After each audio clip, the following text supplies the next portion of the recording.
So we're about 50% of the way through building our 3D printed Porsche GT3 RS. Honestly, 50% might even be a little bit generous. In the last video on the main channel, we 3D printed all of the finicky little bits that are really gonna make this car absolutely pop. One of my favorite pieces that we've printed so far are these bonnet vents. They're just so unique to the GT3 RS and they look freaking cool. But I wanna give you guys a walk around of the car and show you exactly where we're at and the plans moving forward. By the way, if you stick around to the end of the video, I'm going to tell you exactly what we're going to be doing with the engine on this car, and it's really exciting. So basically with this car, we started with a random set of files that we hoped were going to work on our Boxster. Because this is basically a world first, we're the first ones really trying this. There was actually another person doing this exact build, but they were doing it where they were gonna keep it convertible, and they ended up selling the build before they could even get close to completing it. So we're the first ones to really go ahead and give this a proper crack,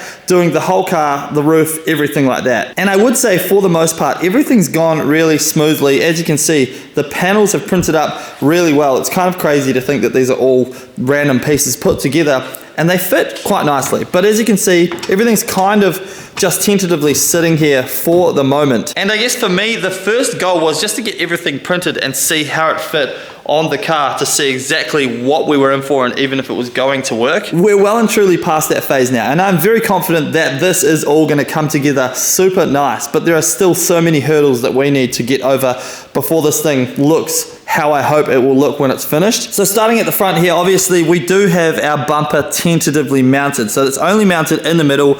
As you guys saw on the main channel, it's mounted under here via bolts, so you'll never actually see them. And then through here on the GT3 RS, the grille goes there as well. So those bolts are nicely hidden. The really big next step up the front here is to get everything fitting properly. So that will be aligning the guards with the bonnet so that the panel gap is absolutely spot on. For example, this guard is a little too far over this way at the moment. I've actually loosened this guard off so we can start figuring out that panel gap, because we want a perfect gap all the way through on all the guards and the bumpers, and that is one of the hardest parts to achieve. Weirdly enough, for this car, one of the things I'm most excited about is getting the bodywork done, because that's going to prove to us that we can get these panels dead straight. So obviously, if you have watched the videos on the main channel, you know that underneath these things are fiberglass, and then on top we're also going to run our fiberglass cloth. So many of the comments I get are all about whether we're going to use the 3D printed parts or whether we're going to make molds, but we are fully intending to use these parts. And also a lot of people just assume that they're going to collapse into a bunch of different pieces if we ever hit anything, because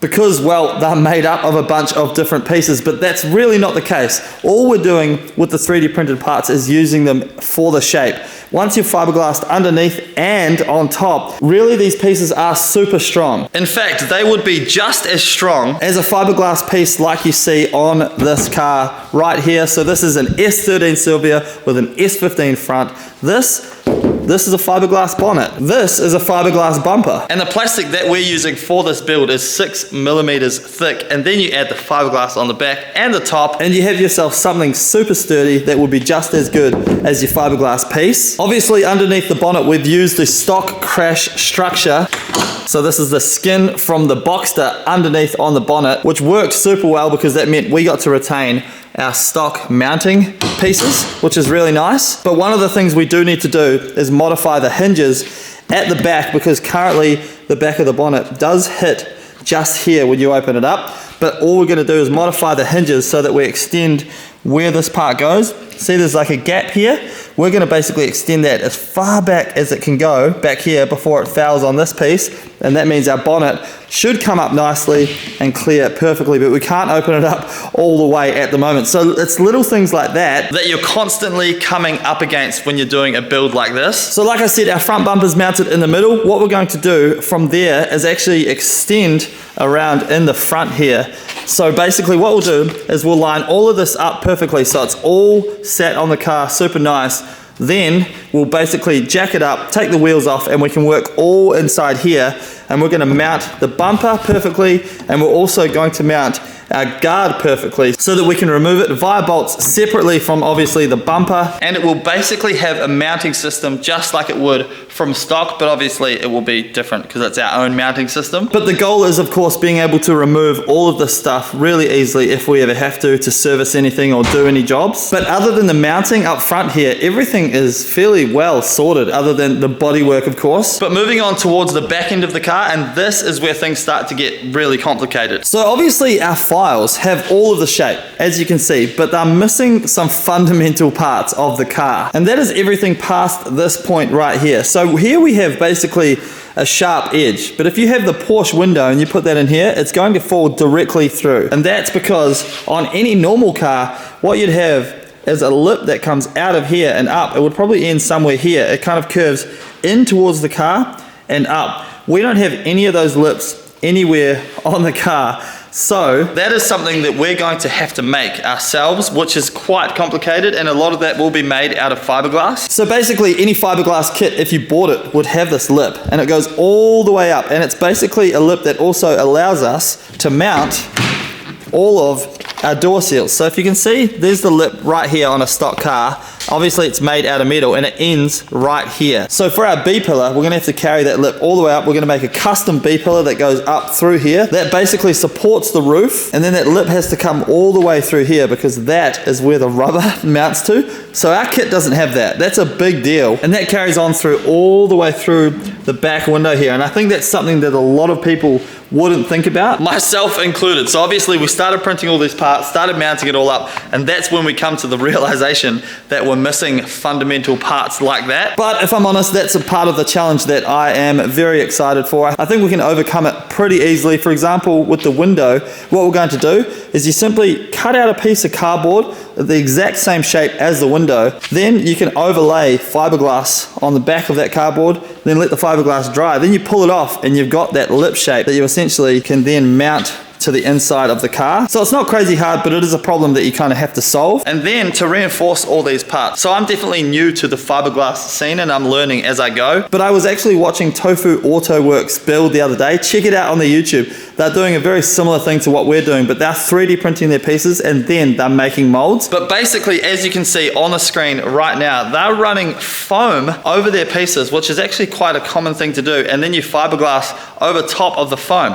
Then when the fiberglass dries, it dries hard and it becomes a really solid reinforced piece for that piece so that it makes it a lot stronger. I actually wish I'd have known about that before we permanently mounted our rear quarter. So this is all fully mounted right now. If you guys watched the latest video, you would have seen us do that. And I'm really happy with how it came together. But now that I've seen Tofu Auto Works strategy about how they reinforce their fiberglass molds, here's the rear quarter from the other side of the car that we haven't yet mounted. And I'm actually going to do some reinforcements on this piece before we mount it to the car. We can still do that to this piece. It just means I'm gonna have to get up and under the guard, basically under here, and throw the reinforcements in. Obviously, that's a lot easier if you do it off the car, but it kind of is what it is in that situation. But we'll be using that technique for our roof and for our pillars. So basically, on the roof under here, we'll do a big cross brace under here. That'll be with the foam and fiberglassing technique, and then through the back of our pillars all the way down here, we're going to have fiberglass reinforcements as well. Our B pillars here are going to be made of metal, so they'll be obviously super solid, welded to our car so that they're permanent, and then they're going to go up and over the roof here as well. Because I did see people mention, like, what if you roll the car? Remember, this car is made to have no roof because it's convertible, right? So we're going to be running a GT3 style half roll cage in this thing. So it'll have the roll cage.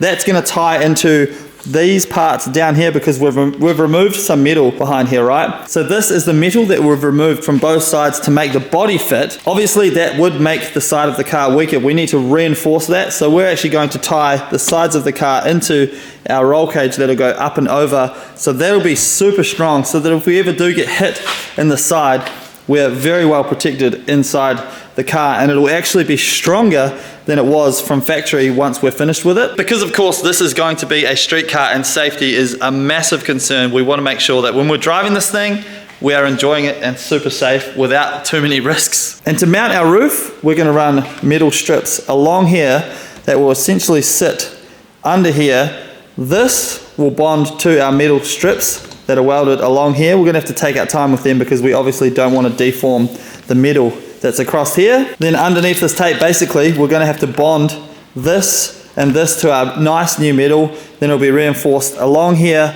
And then down the sides here as well, we're gonna have to figure something out because essentially this guy wants to sit somewhere about here, right? So you can see that there's a nice line through here and that needs to run perfectly down here. And then you can actually see as well, I don't know if this was intentional, but there's a line here on the box of the roof, and that is going to line up like perfectly with this line, and that line will carry through all the way through the roof. Then there's a piece that I've actually cut off here, right? This piece was going to go all the way down, but that wouldn't work because it would have to sit on top of our box pillar. So what I think I'll do is I'll cut this strip out of the plastic so that we can basically mold that into the car here. So this piece here is just like a piece of kind of rubber that's on a hard piece of plastic. This we'll remove, and then we'll cut this piece off our plastic that's supposed to run down here, and then we'll mold it perfectly flat so that all of this looks like it's seamless and one piece. Oh yeah, there's a lot to think about with this whole build. Then we have to think about things like mounting all of our trim. So at the moment, the trims are literally just a piece like this, but they have no way whatsoever to mount. That's pretty much the same with everything on this car. We have to come up with our own mounting system. I haven't figured out how I'm gonna mount these just yet. It may be that we just bodywork them, and once the car's painted, we basically just panel bond these in, and then they'll never ever come out, which is probably how we'll do it actually, because I don't really see a reason to have to remove these. And it's the same with everything else around the car. So again, with stuff like the rear quarters, we've got the files obviously, and they print well and they kind of fit on, but then you have to find a way to mount it. So through here, for example, what we'll do is we'll make mounts that weld to the body, or through here, see these are the old bolt holes for the boot, right? We'll make brackets that bolt into these holes, then they'll come up and we'll fiberglass those brackets into this part right here. But before we can do that, we have to make sure that everything is in its perfect location. That means that we have to have everything printed, tentatively mounted, then we can measure off the box to body everywhere to make sure the measurements are the same each side. The bumper is mounted exactly where it's going to be at the moment, so we can kind of go off that, make sure everything else fits. And then before we mount everything permanently back here, we have to have our tail lights, which are going to be genuine Porsche tail lights, by the way, and they are not cheap, but I will let you guys know in the main videos exactly where they come from and how you can buy them if you're building this exact car. But we have to wait till the tail lights arrive before we permanently mount everything else, because the height, for example, of where the tail lights sit here versus the ducktail spoiler, right? If we permanently mount everything with brackets and everything, and then the tail lights turn up and they're slightly thicker, then we're in a world of pain because we're going to have to remake everything. Speaking of lights, the headlights have arrived for the build. So one big thing about this build is you cannot skimp on things like the headlights and tail lights if you want this thing to look like a proper Porsche. I mean, it is a Porsche, but like a Porsche GT3. We do have the files to 3D print the headlights, but it just didn't feel right. I knew that I needed the genuine parts if we want this thing to absolutely pop off as a finished product. Now, I had to search far and wide to find anything remotely in my budget, but I did manage to find it in the end. I will share the links to buy these headlights when we reveal them in the main channel video, but they're actually super affordable. The tail lights, however, I am still battling to get an affordable piece. The lowest price I've found currently are 2,500 Australian dollars, which I still think is actually a really good price, but I'm kind of bartering around at the moment because I think I can get them a little bit cheaper. But the other thing with the lights is we can't control the LED style headlights that you would have in a genuine GT3 because our Boxster wiring isn't good enough. Basically, they run a CAN bus system on the GT3 and the Boxster runs an older style headlight system. Luckily, I have managed to overcome that with Xenon style headlights. They still look so cool. I have actually unboxed one of them because I'm like a kid in a candy shop and I really wanted to see what they look like. But the next video that you guys are gonna see on the main channel is installing and mounting the headlights, as well as our roof and everything like that. And then the video after that is doing the spoiler, which I know all of you guys are super excited for. Speaking of the spoiler, that's been another insane project that myself and Ryan from Fat Lip Collective have been working on. Obviously, there is absolutely nothing in the back here to be able to mount the GT3 RS style gooseneck spoiler that we're going to be doing. So all of that is going to be completely custom. So Ryan has been working his absolute butt off because the files that we got are just all solid files. So you could 3D print the wing and it would look like the wing, but the files had no mounts or anything on them. So we had to completely remake the files. Not only that, but we're attempting to have working DRS on our wing. The DRS is the drag reduction system. And to do that means that Ryan and myself have had to put in countless hours back and forth figuring out exactly how we're going to make all of that work. But because this build is coming together so well, I'm not willing to accept anything less than like top level awesome when it comes to the finished product, and I felt that the DRS is just such an important part of this whole system. And yes, we will be making those files available to everyone who wants to have a DRS wing, I think, on their cars, which is pretty darn cool. If you've purchased the GT3 RS files already, don't worry, we are going to hook you up with the new files to make the gooseneck spoiler, so that's pretty darn cool. Also, you'll see here we have these door rubbers. These are from a 996 GT3, so we're using genuine parts. They're secondhand, but because the Porsches are so well looked after, these are basically in brand new condition. So these are going into our GT3 DRS. So yeah, we are starting to get into the more expensive part of the build, but this is just what you have to cop if you are wanting to build a car like this. And at the end of the day, I don't know the total cost at the moment, but we're going to have a very, very cool car, and I'm estimating will probably be somewhere around the $40,000 to $45,000 mark. Hopefully, maybe by the time the car's like fully painted and everything like that. Cross your fingers. All right, so let's talk about the engine in this thing. What are we going to be doing? Everyone keeps asking me, are you going to be doing an engine swap? Are you going to keep it stock? All right, so I can confirm we are not doing an engine swap in this thing. A big goal of mine was to have this thing super drivable and keep as much of the Porsche heart in this thing as possible. But we're also not going to be keeping this naturally aspirated. So I did a bunch of research and I actually can't find a lot of evidence of many people putting a turbo on these Porsche Boxster motors. And a lot of the information that I did find was old forums from like 2005, 2010 of people basically saying you should just pull the motor out and put a 3.4 litre swap or something like that in it. Well, if you know me and my channel, you know that I don't really listen to a lot of the jibber jabber that goes on online, because I've always learned that most of those people saying that stuff have heard it from someone else who heard it from someone else who heard it from their Uncle Jim. We're not going to listen to Uncle Jim. We are going to put a turbo on this thing. We put a turbo on the 13B Renesis rotary motor in our Lamborghini drift car. Everyone told me that wouldn't work. That motor's still going strong. It's loving life at 9,000 RPM and 18 pounds of boost. So essentially the goal for this thing is we're going to be doing a full custom set of turbo headers on this thing with the goal of having it sound as exotic as possible. And we're going to be mounting a Turbo Smart turbo to this motor. It is definitely difficult because the motor has 11:1 compression, which is pretty insane. And back in the day, I think that they didn't like turboing these motors because it's very hard to get into a good window when it comes to tuning the motor. But we've come such a long way when it comes to ECUs and tuning with engines. We're using a full Haltech ECU and loom setup with all of the sensors in this thing, and I'm super confident that we're going to be able to put a turbo on this thing, probably run it somewhere around 7 pounds of boost, nothing crazy, just enough to give it a little bit more zip. And of course, we're looking for the noises in this thing. That's what we want, a little more power, the turbo noises. So this is essentially going to be a mid-engined GT3 RS replica, full custom turbo setup. Fingers crossed, it's going to sound insane. So we'll be working with Bailey from Legacy Fab. He did all of the work on our fake Lamborghini drift car, and he is absolutely hyped to do the work on this thing. He's got some crazy ideas, something about stepped headers for the turbo system to give it that exotic noise. That's way out of my depth, but all I know is this is going to be an absolutely unique sounding and looking car. Well, maybe not looking actually, because it's just going to look mostly like a GT3, but it's going to sound super unique, and I'm really excited for that. And then lastly, it would be amiss if I didn't talk about what we're going to do for the interior of this car.